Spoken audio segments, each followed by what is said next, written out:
Hey everyone, Namaskar and welcome to Curries with Bumbi. Today I will show you how to make a delicious cauliflower korma, and please trust me on that word delicious because it is truly very delicious and people will tell you to make it over and over again. The very first thing you need to do is to soak 2 heaped tablespoons of cashew nuts in 1/3 of a cup of hot water for about an hour. After that, pour it into your blender jar with the water along with 3 heaped tablespoons of plain unflavored yogurt. I have used thick Greek yogurt. Use 4 tablespoons if using regular plain yogurt.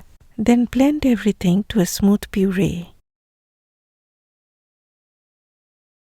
Heat 4 tablespoons of oil over medium heat. Once the oil starts shimmering, add sliced onions.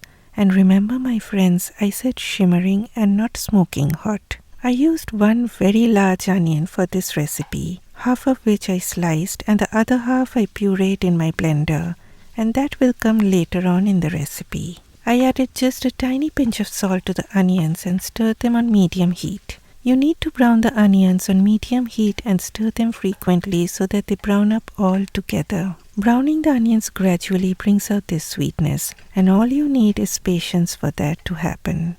When you start to see this beautiful golden color, then switch off the heat and take them out. Do not wait for them to turn too brown in color because they keep getting browned with that residual heat even when they are out of the pan.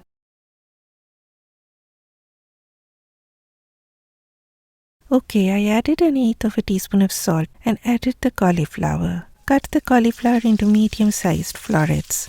Fry them on medium heat till they develop a slight brown color around them. Once they look like this, take them out into a bowl.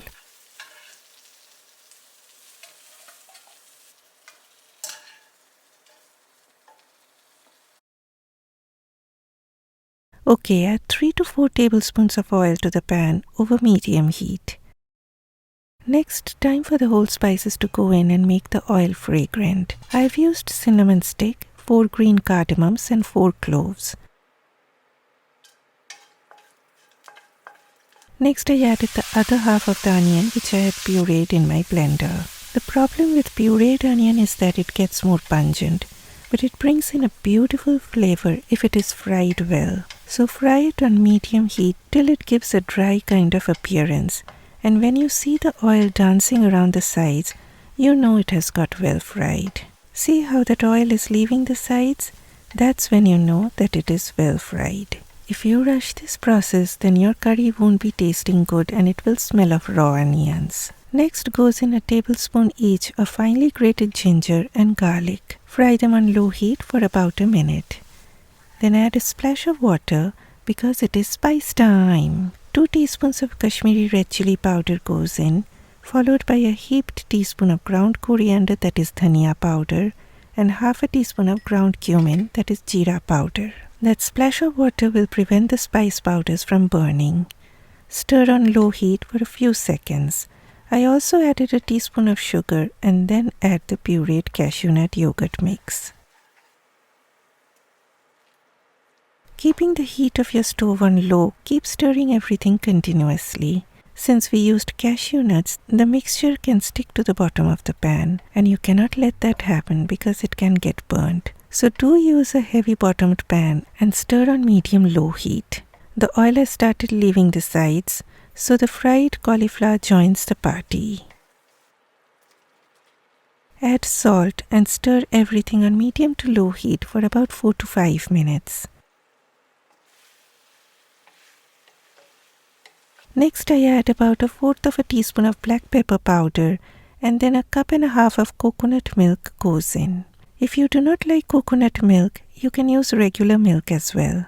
I felt the color of the gravy was too light to my liking, so I added a teaspoon of sweet paprika. You can also use chili powder or Kashmiri red chili powder, but if you do not want any more heat but that color, then sweet paprika is a great option.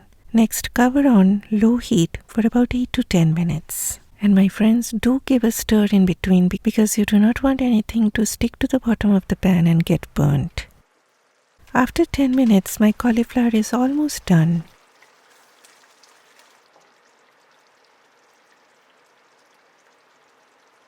I added a teaspoon of my homemade garam masala. You can also use store-bought garam masala powder, and a heaped teaspoon of my homemade ghee.